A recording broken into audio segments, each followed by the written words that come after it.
Okay, I'm going to try to do this video on how to use the markers since I've got a good functioning marker. And I will be sharing this in the Facebook group. Hopefully it'll help some of us with getting edge to edge and wanting things to line up a little easier. Also, when I'm doing borders, I want to make sure things are lining up exact without a gap. So this has helped me a little bit.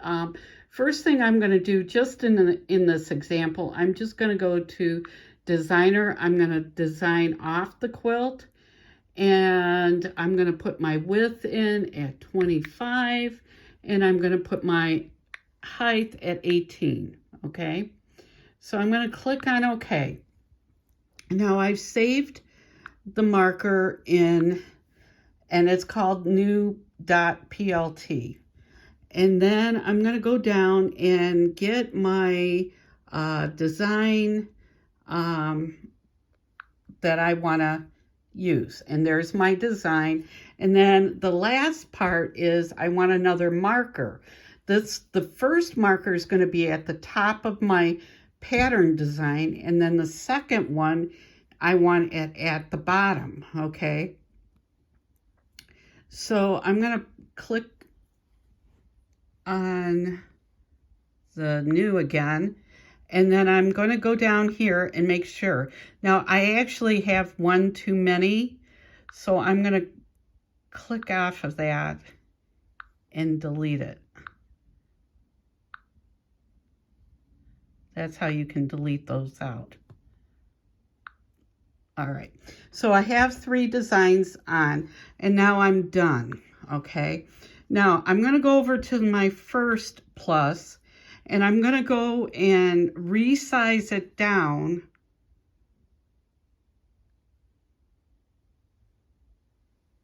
to 100%. So now it's a 2-inch. That's the size of our marker. All right, and then I'm going to just take it and move it to the top up here. Okay, now I'm going to go over here to our actual design pattern, make sure that it's at 100%.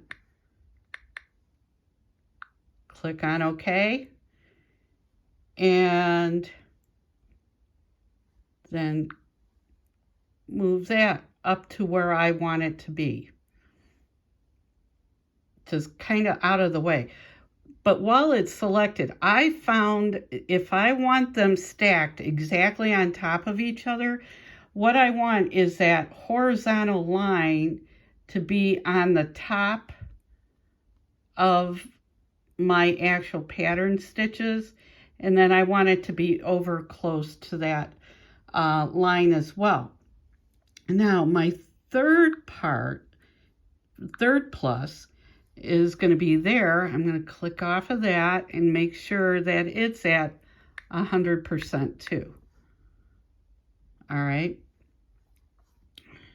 And I'm going to move him over here. Now, I'm going to scoot him to where he's at the very bottom of my pattern. Now I can move him up quickly like that and then nudge him over so that he's in line where I need him to be. Now see, there's a gap actually between the pattern and the marker. I want him exactly almost on top of those stitches. This is going to make sure that the alignment is directly on top of each other. All right. Now, what I'm going to do is I can also trim off these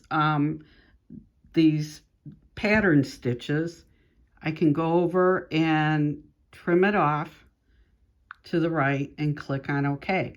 Now, I'm going to go over and I'm going to click on Done.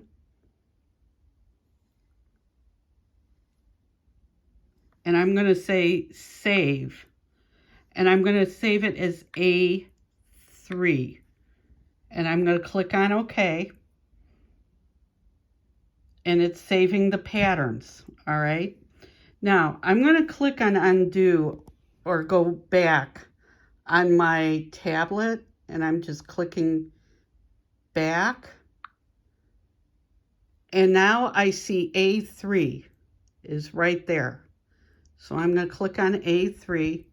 And look, it shows up with the markers. And I'm going to click on done. And then I'm going to come over and I'm going to select the A3, all right? And I'm going to make sure it's at 100%. And I'm going to click on OK. And then I'm going to click out of there. Now, I want to make sure that what I have set up will duplicate itself. And lo and behold, see how that works? It will line up exactly. So you might want to try this out. I can't guarantee, right now how it would work if you have gaps or spaces between the two. Right now, just I'm just doing this as a quick tutorial of how to get it to line or mark for exact placement on top of each other. So I'll come back with another video within the next couple days. I'm just super excited that right now this marker is working. Till the next time, have fun. Bye.